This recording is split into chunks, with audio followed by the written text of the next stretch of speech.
Should have known it when we found you snoring next to Lupino's corpse. A comedian, huh? The pictures were filled with good old times.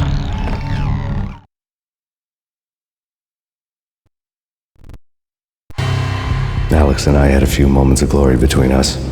Crime-fighting comrades, the best in NYPD DEA collaborative team.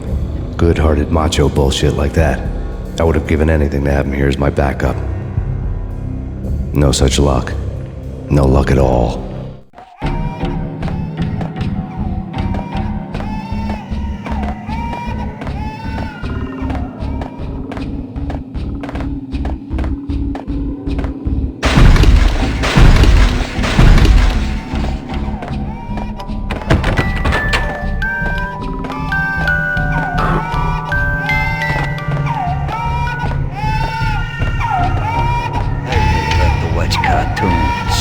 Captain Baseball Bat Boy's my favorite.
No, please, God, no.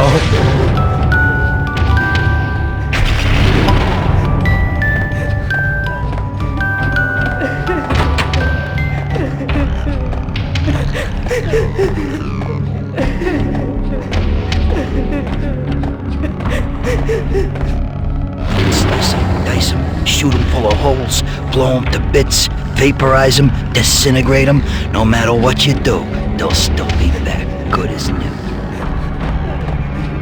Michelle's diary lay on the table. Max, no, please, Max! Why? I didn't mean to. I'm sorry.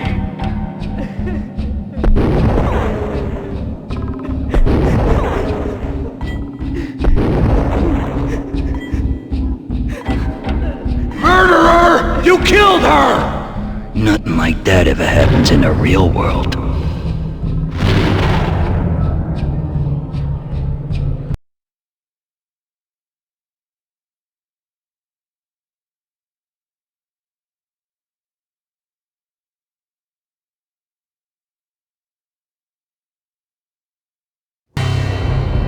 I woke up in a bad dream. My head felt 2 sizes too small for my brain, Max Payne, I envy your name. and the killer was smiling. Pleased to meet you. I'm Frankie the Bat Niagara. Niagara, as in you cry a lot? He had a baseball bat and I was tied to a chair. Pissing him off was the smart thing to do.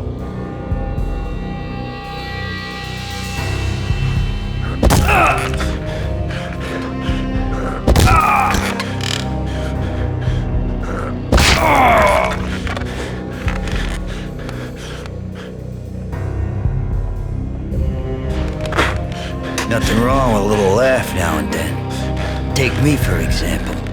I love to watch cartoons. Cartoon violence is a fascinating thing. Let's take a break. I need to take a leak and maybe grab a cold one at the bar. Don't worry. I'll be back to finish this off. And then, it's checkout time. You play, you pay, you bastard. He swaggered out, and the door clanged shut behind him, locks clicking into place.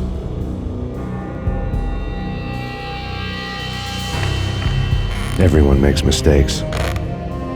Mine hadn't been to crack jokes about the goon with the bat. He'd have cracked my skull regardless. It hadn't even been to trust a girl with a gun. I had blindly gone after the first bad guy on my hit list when I should have been aiming further up the ladder, at the head of the Punchinello family. I couldn't bring myself to be pissed at Mona. Guess I had a soft spot for her pretty face.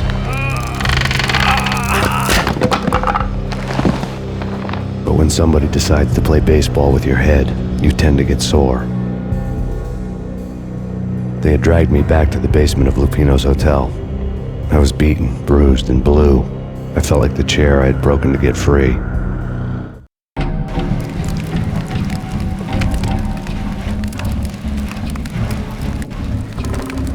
All I had was Niagara's bat, sticky with my own blood.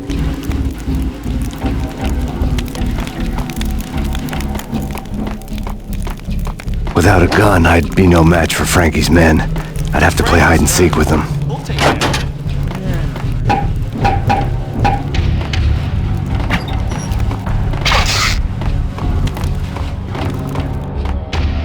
What the?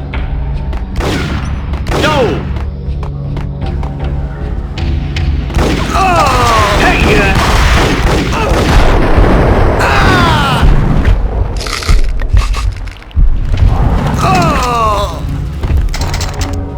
What the hell?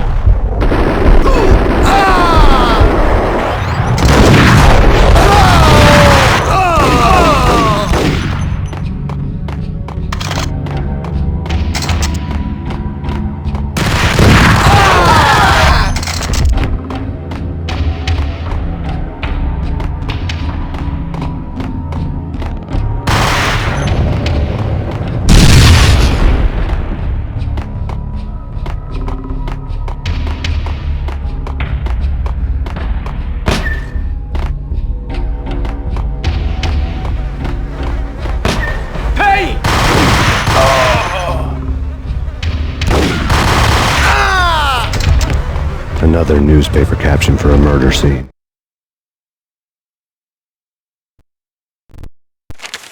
Frankie had left his calling card, a Captain Baseball bat boy strip, next to a sewer passage filled with bodies. You'd better not mess with Captain Baseball Bat Boy. Even my arch enemy, Bicycle Helmet Girl, swoons at the sight of me. Aha! There were enough corpses to put a mass murderer to shame.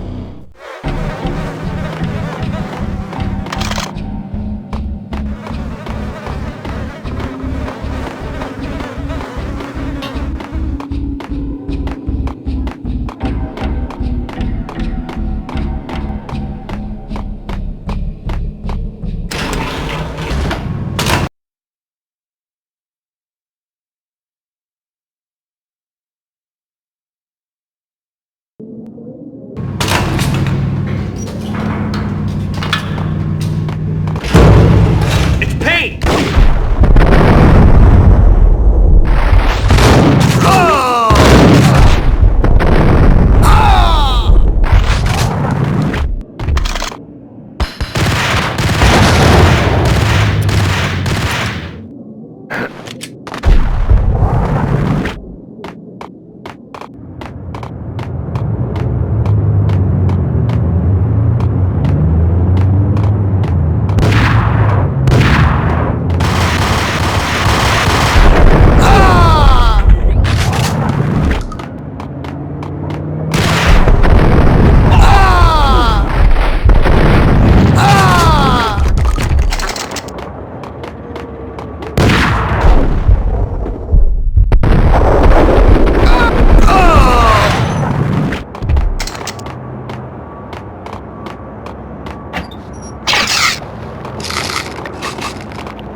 Things were fast going from bad to worse.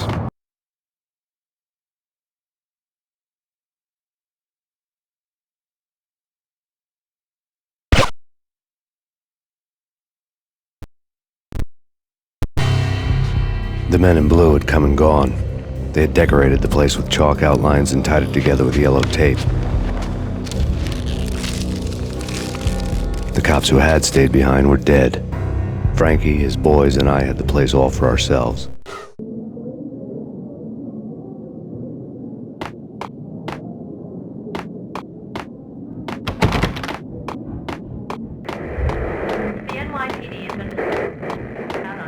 Just forget about it. Just forget about it. Hey, just forget about it.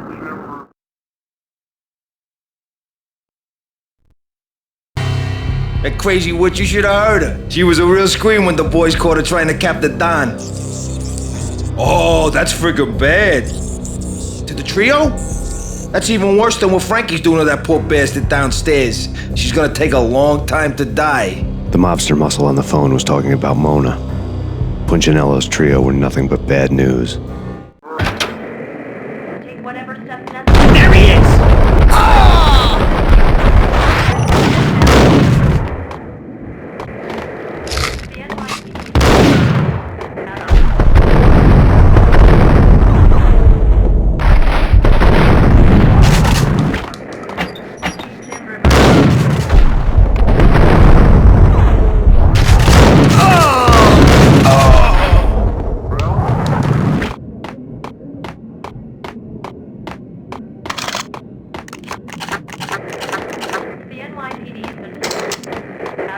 More evidence that Punchinello didn't like me much.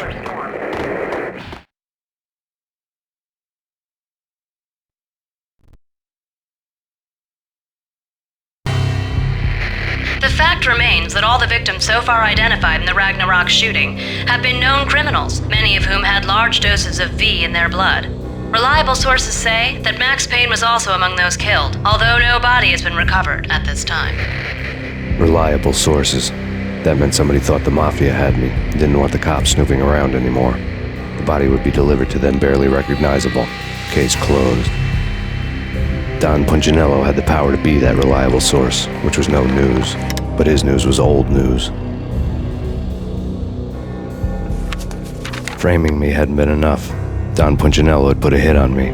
He wanted me dead, and it had been important enough for him to give written instructions to Frankie about it. Max Payne should die like a dog for the trouble he's caused. Frankie, I know I can trust you to give this matter the dedication it needs.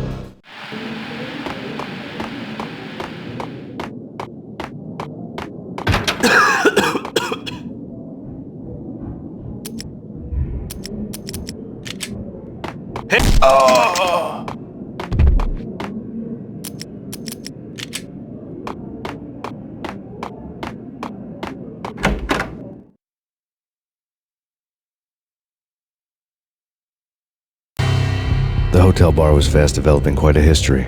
True to his words, Frankie was there, having a beer. Jesus Christ. How the hell did you get loose? Got bored waiting. Thought, what the hell, we could just as well finish this here. Fine by me. This works out just as well.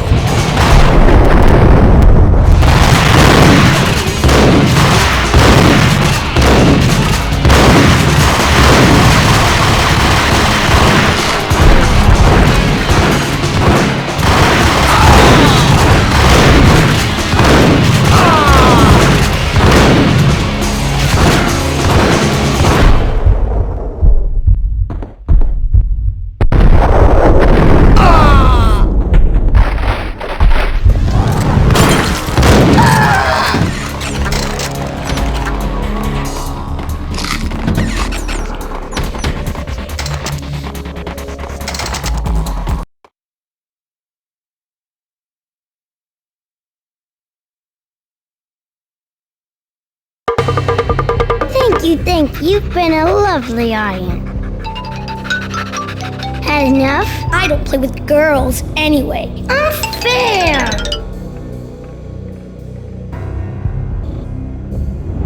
I spotted the tail as soon as I left the hotel. A big black Mercedes. I'd seen the car before. That time it had heralded impressive explosions. Vladimir was back. Bang! You're dead, Max Payne. I might have laughed if I remembered how. What's this supposed to be? Cops and robbers? Look, you want something with me? Get in line. Peace, man. Relax. You know you are a real news item, armed and dangerous. I am going to make you an offer you can't refuse. I've always wanted to say that. It's a bum rap. I've been framed. That's a moot point. Whatever you did or did not do, I'm sure you had good reason for doing it. Want to hear me out? I'm listening.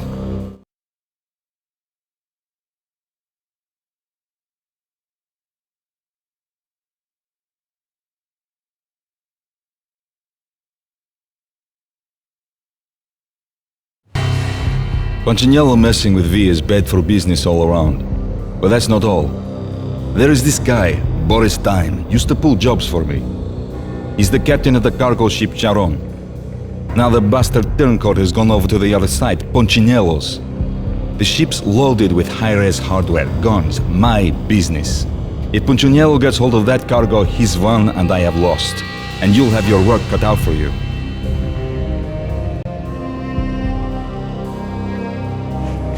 If you want to get to Punchinello, you will need heavy-duty persuaders. I am just the man to get them for you. Change the ship back under my flag, maybe pop 2 in the traitor Dime's head while you're at it. You'll get enough guns to start the apocalypse. You in or out? Let's get this show on the road. Vladimir was one of those old-time bad guys with honor and morals, which made him almost one of the good guys. None of us was a saint. The Brooklyn riverfront was a maze of rusty containers, sharp-boned cranes looming up from the snowstorm. On a night like this, you couldn't help but think of the dark army of dead men sleeping with the fishes, cement shoes in line. No Minotaur lurked in this labyrinth, but somewhere out there, on the clanking deck of his cargo freighter, the skipper of the Chiron was waiting, like the ferryman of the River Styx.